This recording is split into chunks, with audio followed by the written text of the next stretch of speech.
Well, my name is Mia, and this is my friend Brandon, and along with a busload of other common do-gooders, we are Vote Common Good. And we're so happy to be here with you today. We love to see your smiling faces, and we're just here to spread a little faith, hope, and love, so we can have a change on Election Day. Is that all right? All right. Now, besides just spreading love, one of the things we like to do is sing. Sing all over this beautiful country. And this song that we like to sing, well, it has a lot of words, but we need your help on it. And so we're going to take care of most of those words, but it just goes, everybody's got it. Every time that part comes around. Well, that would help us out so much. You think you can do that? Yeah. I think you got it. Come on. Everybody's got a sidewalk to walk on. Everybody's got a road to go down. Everybody's got somewhere to get to. Everybody, everywhere, with glory bound. Come on. Everybody's got a sidewalk to walk on. Everybody's got a road to go down. Everybody's got somewhere to get to. Everybody, everywhere, with glory bound. Everybody's got a sidewalk to walk on. Everybody's got a road to go down. Everybody's got somewhere to get to. Everybody, everywhere, with glory bound. Everybody, everywhere, with glory bound. Everybody, everywhere, with glory bound.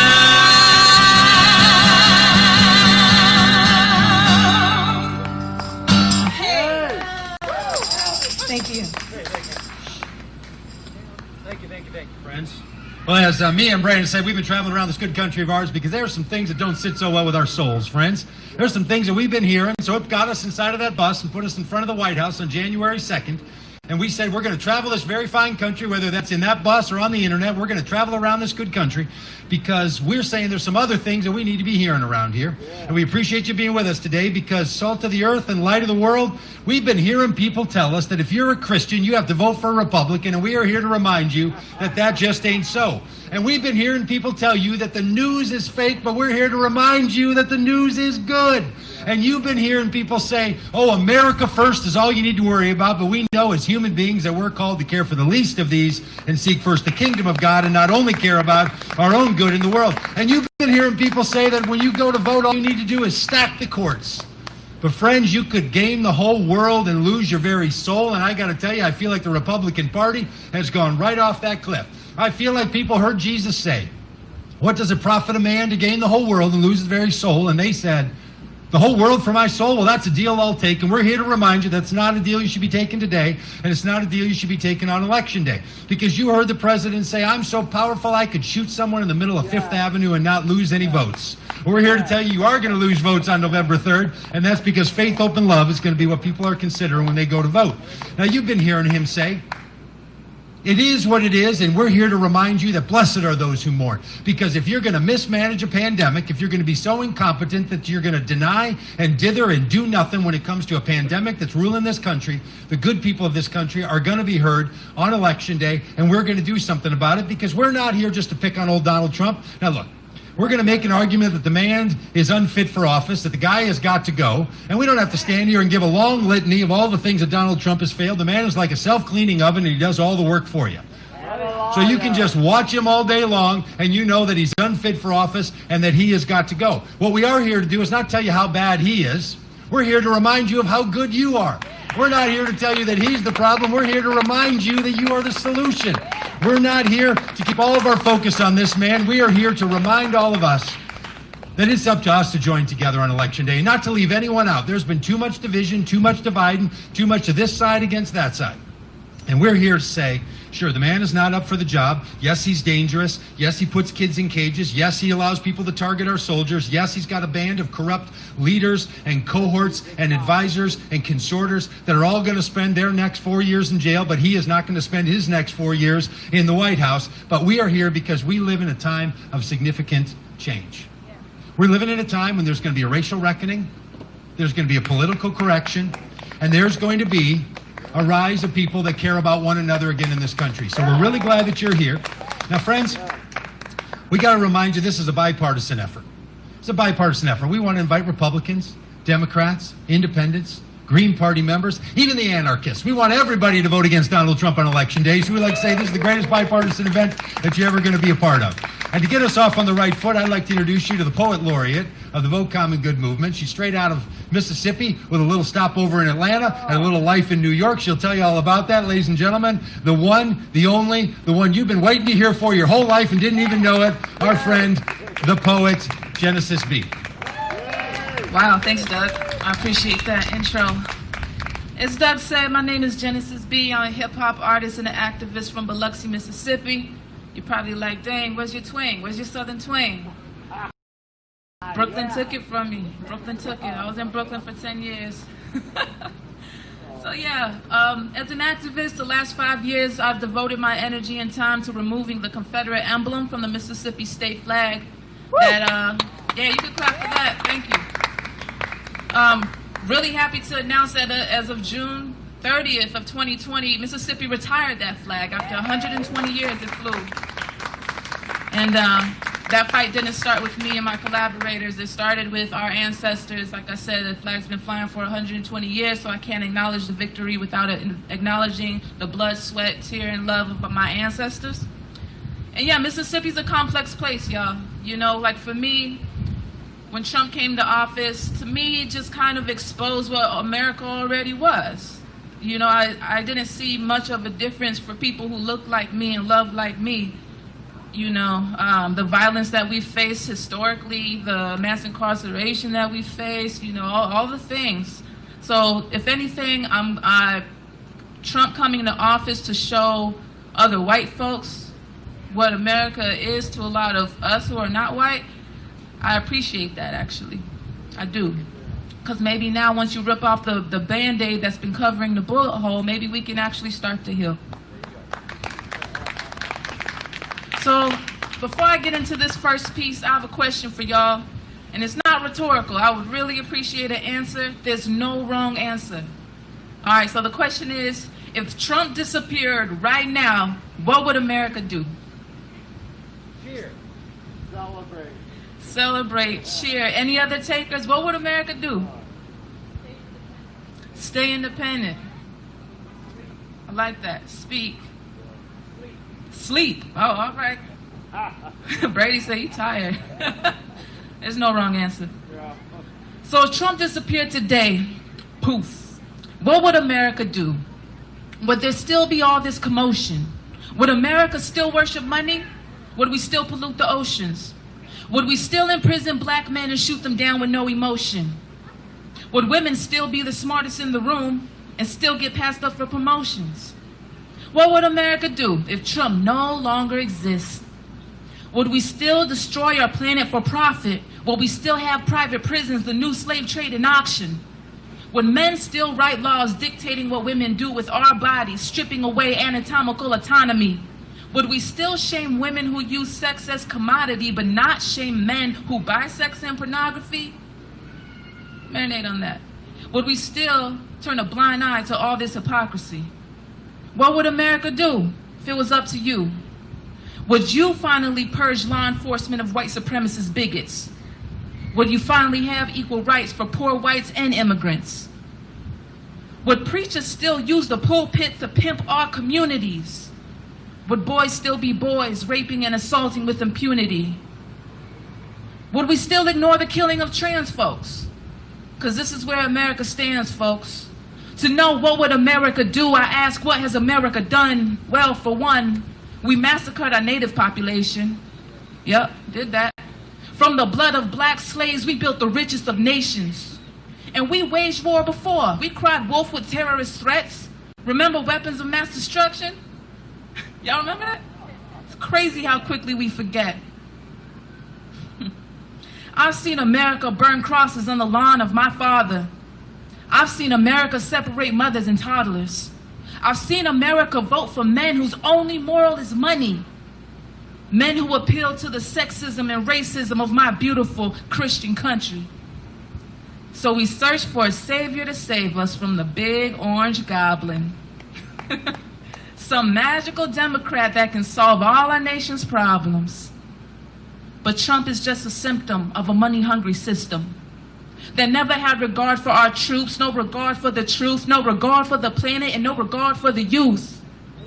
Trump was born into this, just like you and I. Trump is as American as apple pie. Sorry to break it to you. So I won't ask, what would America do? We know what America's done. Instead, I ask, what can America be if we step up in the days to come? Can it be a place where pharmaceutical riches do not result in more sickness? Where corporations have constraint and cannot buy our politicians? Where the money we use to wage war goes to healing Mother Earth or building houses for the poor? It's just a thought. A place where all synagogues are safe, where our Muslim brothers and sisters and siblings are looked upon with grace, where young girls can walk the streets without being harassed because young boys are taught to understand the traumatizing effect that that has. So what can America be, y'all? A place where someone who looks like me and loves like me can actually feel safe and free? Where black and brown women are not minimized and the image of us outside reflects the power of our insides?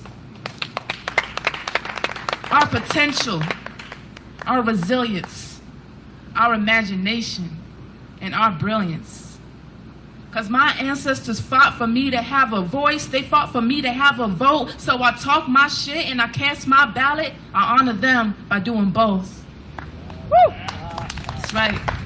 You see, they knew what America could be, but it starts with you and it starts with me, because although he spews lies and his actions show cowardice, assigning that much power to any man will eventually render you powerless. That's right. So don't ask what would America do. Ask what can America be. And the answer to that question, my friend, is solely up to you and me. I'm Genesis B, y'all. Thank you.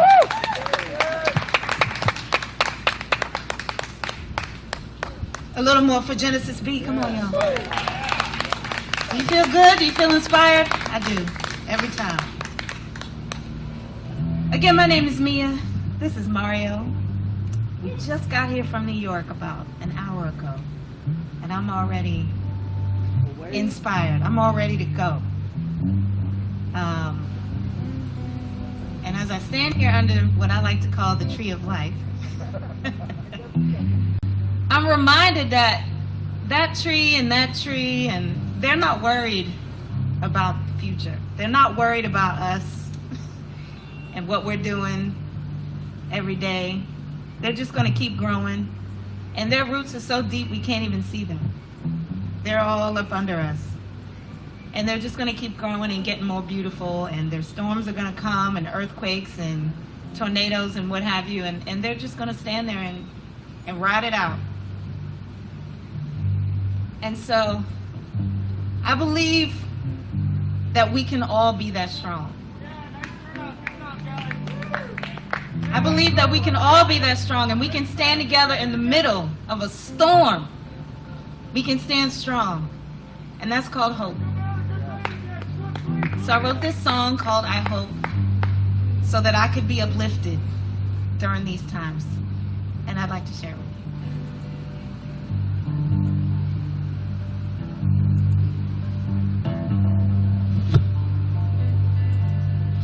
How could we ever come to this, you say?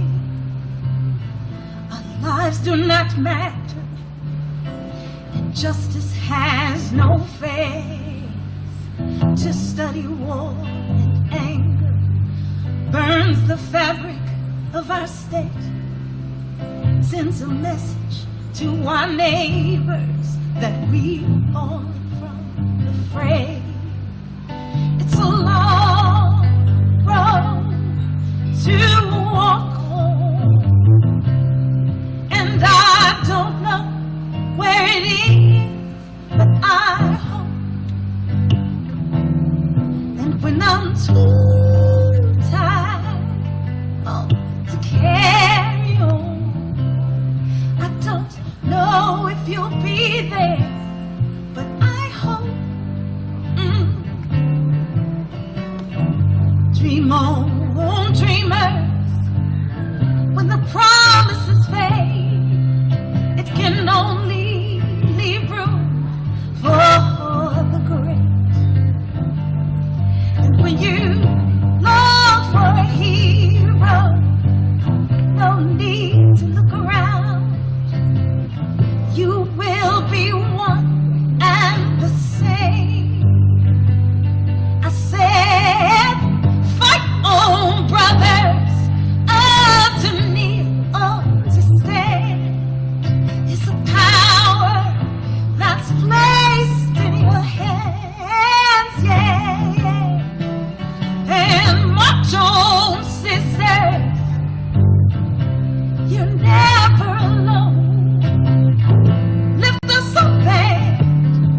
carry us home.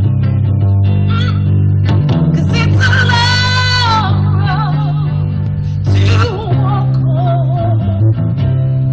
And I don't know if it is, but I know. And when I'm too tired to carry on, don't know if you'll be there, but I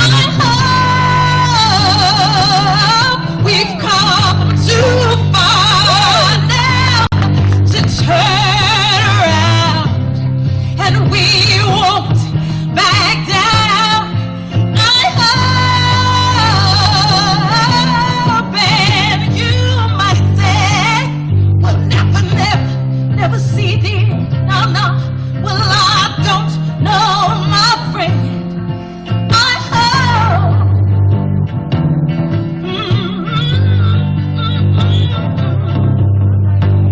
I hope for you, for me, and for Breonna Taylor. I hope.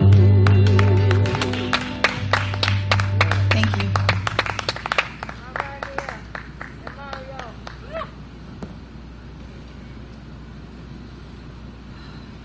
Hello. Whew. My name is Vanessa, and I am a pastor, and a wife, and a mother. It was back in 2016, actually. Went to a church conference. My husband and I took our oldest child, and we went to a conference out in Indiana, and we met this guy with this hat for the first time and got acquainted with him. And then after that conference, we decided to head across this beautiful state of Pennsylvania, my home state, this beautiful place. I love it here. So good to be here. I'm trying to eat as many pierogies and hoagies and cheesesteaks as I can. That's right. So we came over to this part of the state because this is where my husband and I met. We went to college here, and it was our 20th class reunion at a little college. It used to be called Baptist Bible College. It's now called Clark Summit University, and I got to take my son up there and take a look around again today. So we had a great time at the reunion. We had a lot of fun. And maybe it seems kind of silly to say that I had so much fun at this little Bible college, because it's one of those places where you weren't allowed to smoke, and you weren't allowed to drink, and you weren't allowed to dance, and you weren't allowed to go to movies, and you couldn't play cards, and there was all these rules. But you know what? For me, it was really great, because you got to understand where I started from, where I went to school, from kindergarten through 12th grade, where I graduated from. It was a very interesting place.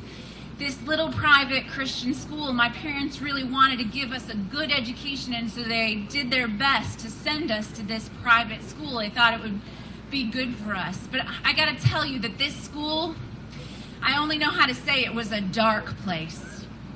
You see, when I was a little girl, I have a little 6-year-old. She's got curly hair and freckles, and she's curious and funny, and she loves to know how things work. And when I was her size, I was walking down the hallway in that school, and I reached out and I touched the bumpy little edge around a bulletin board, and my teacher took me by the shoulders and marched me into a dark room, because you were not allowed to unfold your hands in line, and so they locked me in that dark room. And it didn't get much better the older I got. You know, it was just rules, rules, rules all the time. They were always adding something, some stupid thing, piling on you. Walk in the door, and they'd look you up and down, their eyes all over you, checking to see if you were okay. And they'd send you to the bathroom. They'd measure your skirt. They'd measure your worth. It was a dark place. So I had a lot of fun in college, because that was a little bit more free. And I met Jesus there, and I met my husband there, and I had a good time. And so we had a good time at that reunion, and we were a little tired after all that awkward small talk, and so we went back to the hotel that night.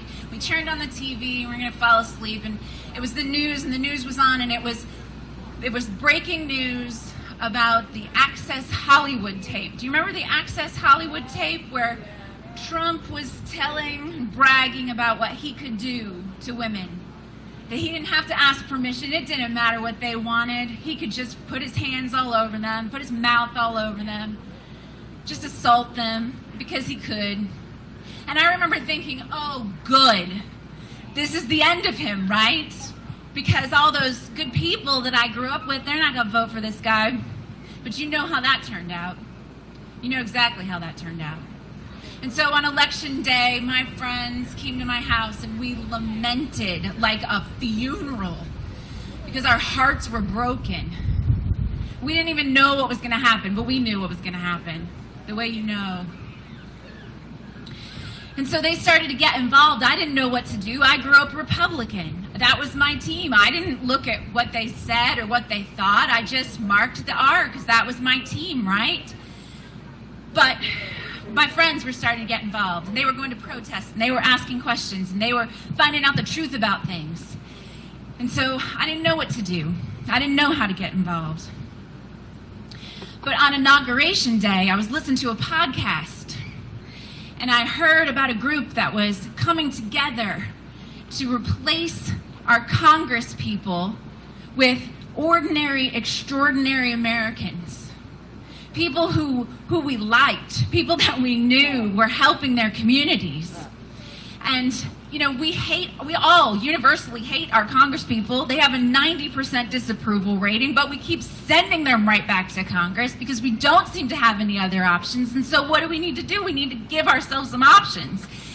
And there was something about that clicked for me. It made sense because I don't know that much about politics, but my husband did. My husband had a choice when he was in college where he was offered a job right to Washington and go and work for his senator. But instead, he decided that God had called him into ministry. And so that's where we had spent the last 20-some years of our lives, serving people. And I knew that, you know, back then it wasn't the right time for my husband to be involved with politics, but I knew right now was the right moment. So when he walked in the door, I shoved my phone in his face and I said, you got to listen to this podcast. You got to do this. And my husband ran for Congress in Arkansas. Arkansas. Whew. Well, he ran as a progressive Republican, which just means that nobody liked him. But we learned a lot. And now we're all in. It was a year ago in August 3rd. A year ago. That's so hard to imagine, but a year ago, August 3rd. And all my kids were home. I got 4 kids. And, you know, 2 of them are in college, and so we don't always get to see them. And so I was pretty excited to have them all there. And so we decided we were going to take the kids all back to school shopping. And so we all piled in the Ugly Mom van, and we got in the van, and we drove, and we're all crammed in. And so I said, come on, guys, let's take a selfie. And we all crammed in with awkward angles. And, Mom, we don't want to do it. Come on, whatever. And we took that picture, and I put my phone down in my hand, and I was about to post it to Instagram. I looked down, and I had a breaking news notification on my phone that there had been another shooting. And the shooting was in El Paso. Do you remember El Paso? So much has happened since then. I gotta tell you that as the news began to come out, the truth about that shooting and what had happened there, it began to unsettle me so deeply. Because that shooter posted that picture of his Facebook header picture, and what did it say? It had his guns spelling out the name Trump. All that hate to impress our president, because that was what he would like, that violence and that power. And the rest of the news started to come out about how that man walked through that store, and the eyewitnesses told us that he would point his gun, he would walk through that store, and he would pass over white people, and he would set his sights on the brown people there. And my heart broke, because you got to understand that my daughter, my 3rd child, is adopted. And she is beautiful. She is Cuban and Mexican. And she is so brown, and her straight black hair and her chocolate eyes, and she laughs, and it's music, and She has perfect pitch, and she sings like an angel, and she draws, and she's the glue that holds our family together. And to think that that shooter would ignore our family if we had been in the Walmart in El Paso and not in Arkansas, and he would pass over the rest of us and he would train his gun on my girl Charlie. That broke my heart. It broke my heart. And I began to understand why I pushed my husband to run for Congress and why I supported my kids when they went out to march for Black Lives Mattering. And I was with my friends to lament because I know what it feels like. I know what it feels like to be afraid like those kids in the cages, to be in the dark and to be stuck in a system that is not for you, that doesn't care if you're scared and doesn't care if you're afraid and isn't listening about what you need. You see, that school that I went to, you know, we say Trump is a goblin, right? We say he's a monster. Well, that school that I went to growing up, that school had a monster too. There was a long hallway, and then there was a room, and then there was the flight of stairs to go up to the office. And the little girls would be sent by their teachers to go past that, to go down that long hallway, and they'd go past that room and try to go up the stairs to go to the office. But that monster lived in that room, and that monster would prey on those little girls as they walked by. And eventually the truth came out. Eventually it squeaked out what was happening. But you know what? The men that ran that school, those good religious voters, they decided to give that man a love offering and send him on his way.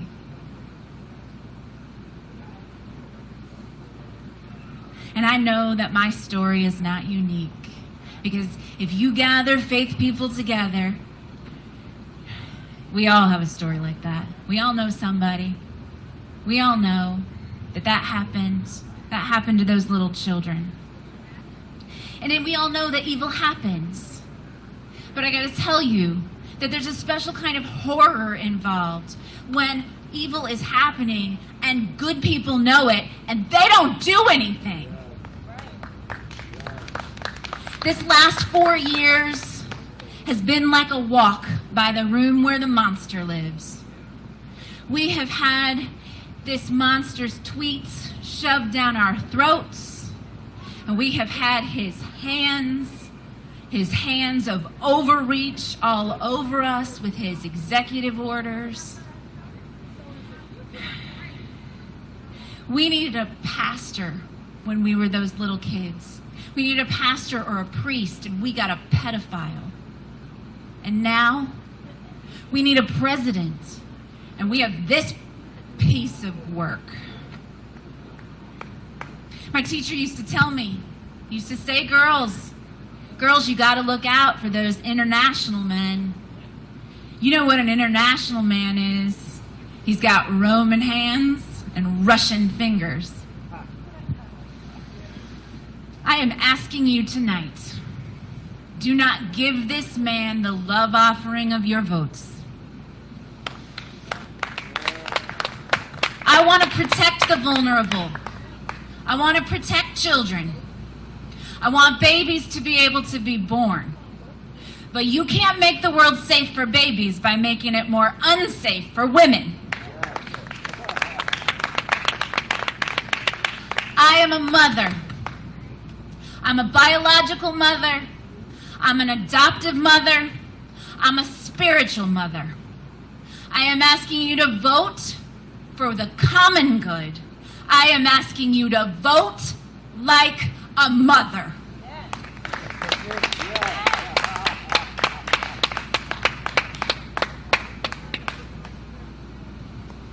Vanessa, Rice, everybody, that was so beautiful. So beautiful.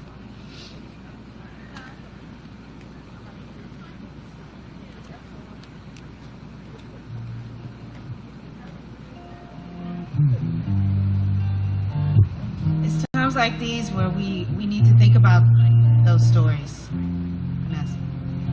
We need to all think about those stories. We need to think about our families, but we need to think about our neighbors. We need to think about them every day, just like Charlie is our own daughter. We have to think about them like that.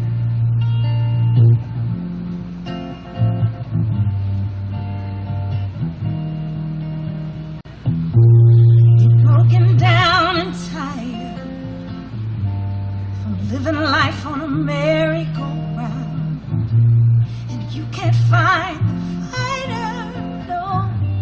But I see it in you, so we're gonna walk it on out. And mountains we can't move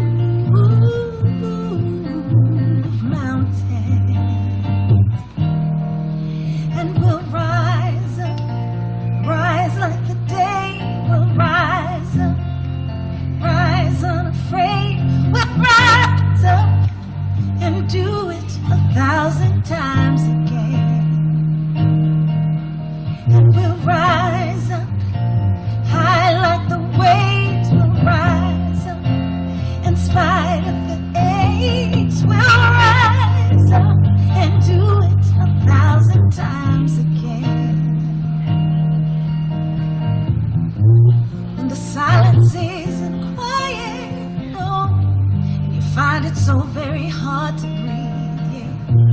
And I know you feel like dying, but I promise you we'll take this world on its feet and mountains, yes we will. We can big old mountains, yeah. And we'll rise up, rise like the day. We'll rise up, rise unafraid. We'll rise up and do it 1,000 times again. Yes, we will.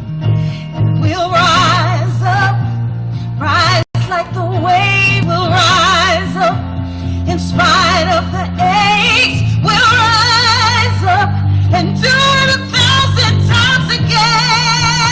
Yeah, yeah. Oh, wake up, speak up, stand up. Yes, together we've got to rise up and do it 1,000 times again.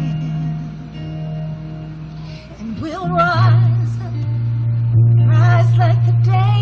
We'll rise up in spite of the hate. Rise up and do it 1,000 times again. That's right. Keep getting up, y'all. Thank you, Mia. Hey, we mentioned that we've been traveling around this country, and we go to lots of places. Tomorrow we're going to be heading over to Harrisburg out on the state capitol steps, and then we're going to go off to Philadelphia. Then we're going to find our way down to North Carolina, and then we're going down to Florida, then we're going back up to Georgia, then back North Carolina, then back over to Ohio where we were yesterday, and then back over here to Pennsylvania. Then we're going to be outside of the White House. So we still got some work to do. Now, the reason we're doing all this and traveling all over the place is because there's competing messages going on in our country. You might notice that sometimes when our Vote Common Good bus pulls up, some people look at it and they see faith and they see hope and they see love, and then they see vote, and right away people think, oh, it's Democrats or it's Republicans out here supporting Donald Trump. We hear it all the time. Then they see the Black Lives Matter sign and they get all confused and they're not sure. And then they see change on election day, and then they get all excited that faith people are out trying to give an alternative narrative about what's going on in this country. And one of the things that I have found curious is that every time we have a Black Lives Matter sign, even if someone doesn't know what we're talking about and they're just a bunch of runners running by, sometimes they start yelling Trump 2020. Now here's what I don't understand. Why is it that every time someone sees a Black Lives Matter sign, they know that that's opposite of the President of the United States? Now that doesn't make any sense. Why is it that we have to say that? Because the man every day says Black lives don't matter, and that's why people yell.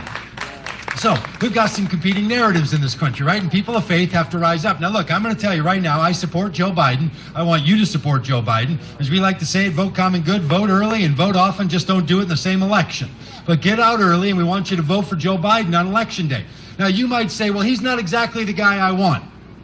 Well, I've been voting for nine different times for president. Not one of them's ever been exactly the person I want because I haven't run yet. Maybe you feel the same way. So nobody ever gets everything they want out of a president. But I got to tell you, the country is burning, and you got one candidate with a gas can and another candidate with a fire hose. And I'm going to ask you to vote for the man with the fire hose and to recognize that he's not the only one that can put out this fire.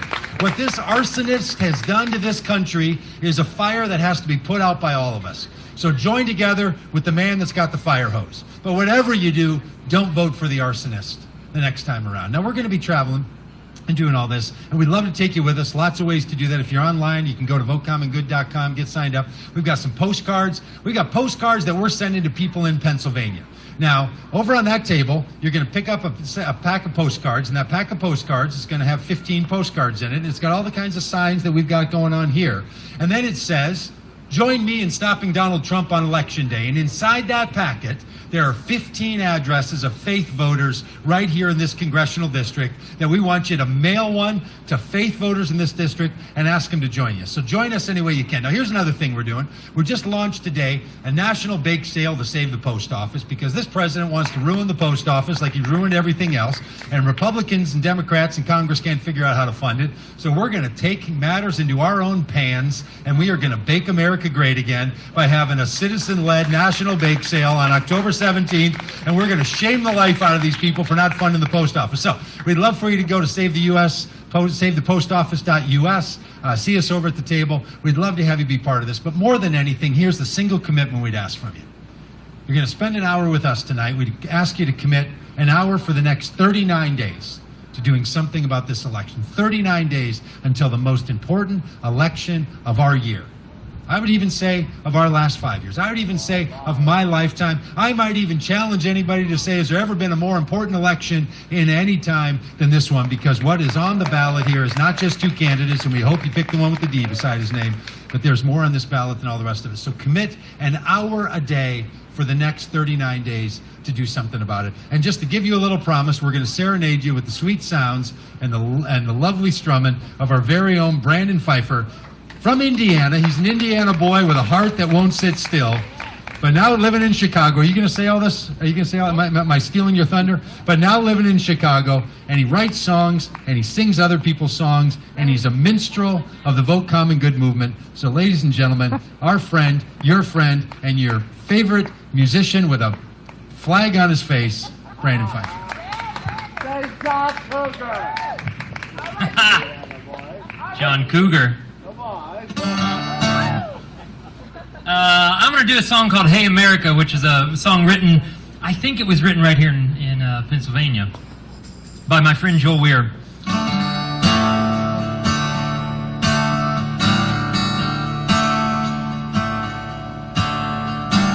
31 years, got a few friends I can trust. I've got a couple more, baby, but we don't talk that much. I've got a woman, thank God, she's the best that I've ever seen. Well, she keeps me rolling like an 18-wheel machine. And I'm on a roll.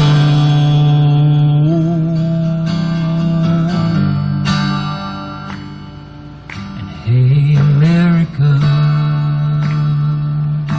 see, I'm looking for a sign. Hey, America, just a little sign of a light.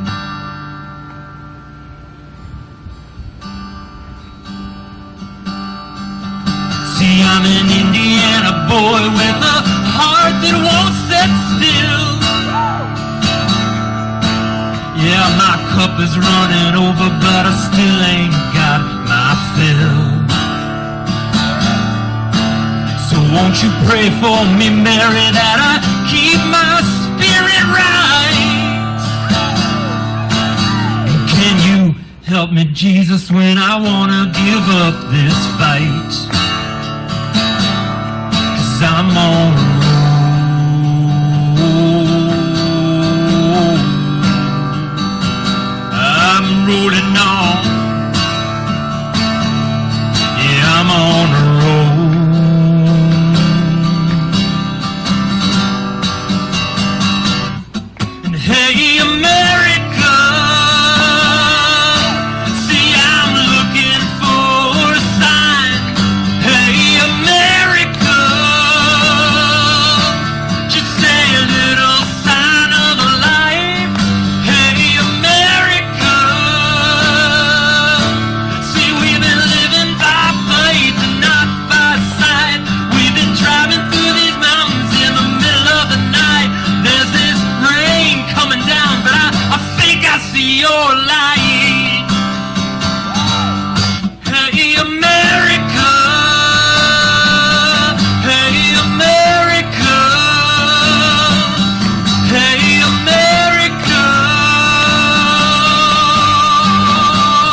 Another round of applause for Brandon.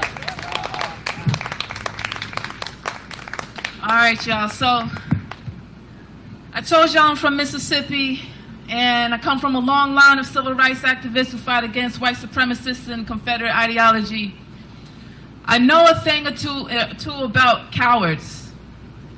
The type that wear sheets and only do their darkness under the cloak of night. The type who have fake avatars and spew their hate online but won't put their face. The type who run away yelling Trump 2020 and steal signs rather than coming and speaking. Those type of cowards. I know a thing or two about them, and I was always taught never to fear them. That's why I do the work that I do, and people say, how can you be so brave? How can you sit across the table from neo-Nazis and neo-Confederate millennials and speak to them? How can you do that? Because we're all human at the end of the day. We're all human, and we're all taught certain ideologies.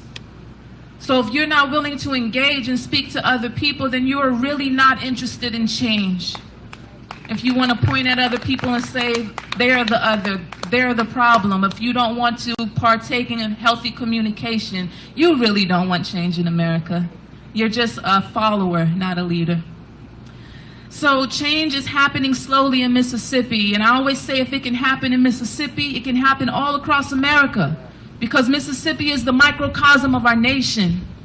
It is. Police exoneration and mass incarcerations. Black and brown bodies are commodity. Mothers separated from babies, border policy. It's like the White House is painted in the Klan's ideology. And that didn't start with Trump. Let's be real.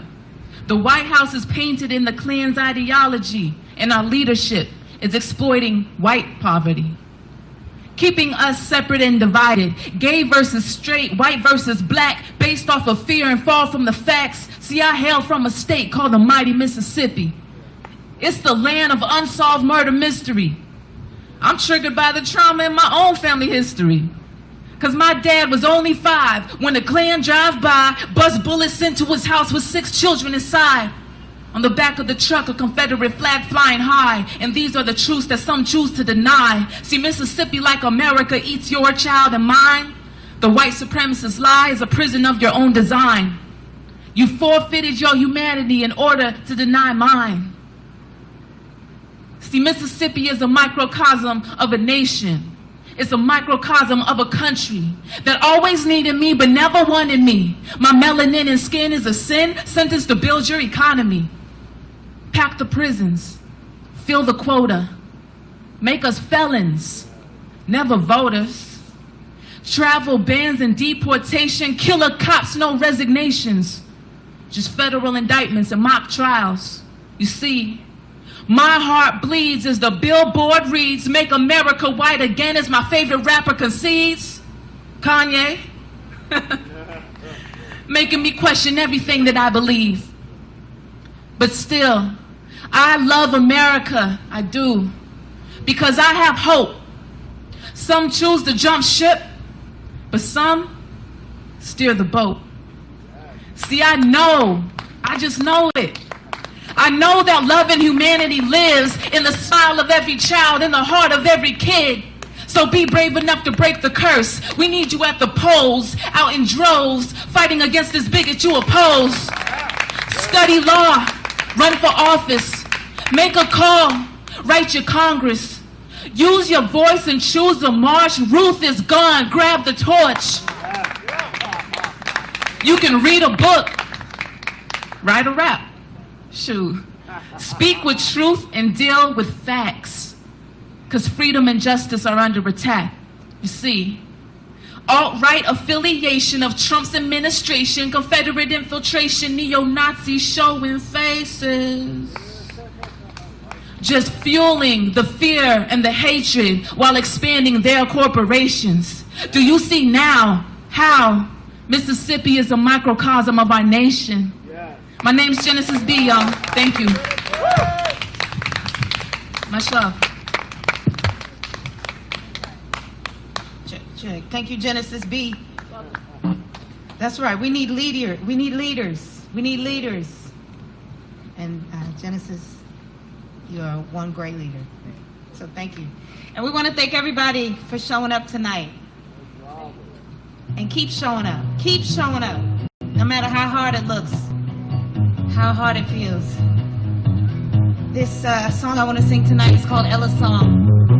They're the words of a wonderful civil rights activist named Ella Baker. The words are, "We who believe in freedom cannot rest until it comes." And I love if everybody got on their feet and sang this with me. If you believe it, sing along. Let me get some here we go. We who believe in freedom cannot rest. We who believe in freedom cannot rest until it comes. We who believe in freedom cannot rest. We who believe in freedom cannot rest until it comes. Until the killing of black men, black mothers' sons is as important as the killing of white men, white mothers' sons. We who believe in freedom cannot rest. We who believe in freedom cannot rest until it comes. Not needing to clutch the power, not needing the lights to shine on me. I need to be just one in the number as we stand against tyranny. To me, young people come first. They have the courage where we fail. If I can just shine a light on as they carry us through the gale. Come on! We who believe in freedom cannot rest. You got it. We who believe in freedom cannot rest until it comes. Come on now. We who believe in freedom cannot rest. We who believe in freedom cannot rest until it comes. We who believe in freedom cannot rest. We who believe in freedom cannot rest until it comes. Thank you so much. We are Vote Common Good.